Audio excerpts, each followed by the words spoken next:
Hello everybody, my name is Dayne and I'm going to be taking you through the instructions to properly do a push-up today. Now push-ups are great. They help you to develop muscular strength in your chest, your shoulders, your triceps. You could modify them, make them all kinds of other body parts. I'm only going to take you through 3 modifications today. We're going to do a standard push-up, a diamond push-up, and a spiderman push-up today. Alright, let's get started.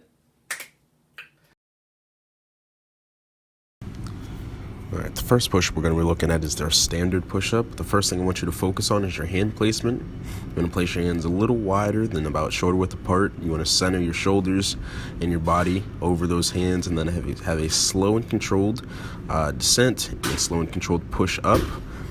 It's important to control this in order to prevent injury. You don't want to drop too hard. This could cause muscle strains, muscle pulls. Notice my elbows, they are turned out slightly, but they're not flared. This also prevents injury in the elbow from overwork and overuse and stress on that joint.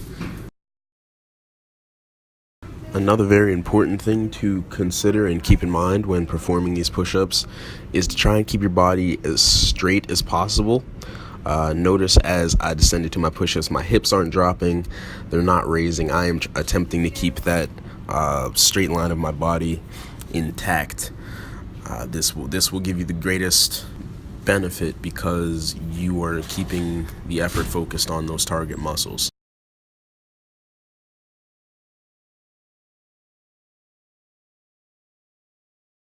Now the next push-ups I'm going to show you are diamond push-ups, which I think are much more difficult than the standard push-ups. Notice my hands, you want to place them in more of a triangle than a diamond. Place them on the floor, center your shoulders and chest over them. To make it a little easier, sometimes you can have your feet a little wider because this push-up requires more balance. It is way more tricep focused, very focused on the back of the arms, not so much the chest. It's even more important to control your descent because the base that you're placing your body weight on is so much smaller. Balance is a key factor in these push-ups. I still want to keep that flat line throughout my body in order to get the greatest benefit from these push-ups. Your back should be flat as the table. You should be able to eat food off of it. A very important aspect of all push-ups to maximize their benefit. The third and final push-up variation that I'm going to show you guys today is called the spiderman push-up.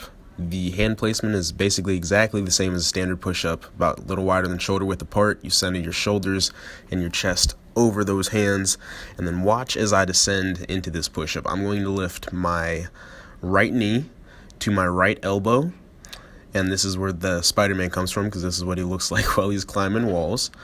I still want to keep my back flat and straight. There's a slight twist in the body. Notice how my weight is shifted a little to my left. And this push-up is designed to put a little more stress on the, opposite arm to the leg that's moving. It's great for upper body or full body workouts because you're incorporating still those pectoralis muscles, your triceps, your deltoids, a little bit of the hip flexor, and you're engaging your core.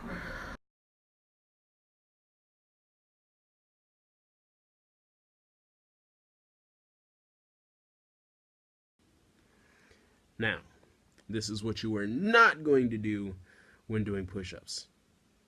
Look left. The I believe I can fly push-ups. The snake, aka the atomic hip drop. The lazy girls in gym class push-ups.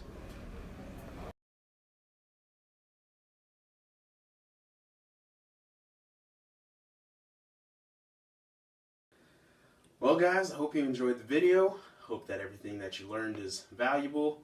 Go out and do your push-ups, develop that muscular strength and endurance. Please keep in mind the safety tips that I told you. We don't want any injuries to happen. Go out, get strong, live a happy, healthy life. Dayne signing off.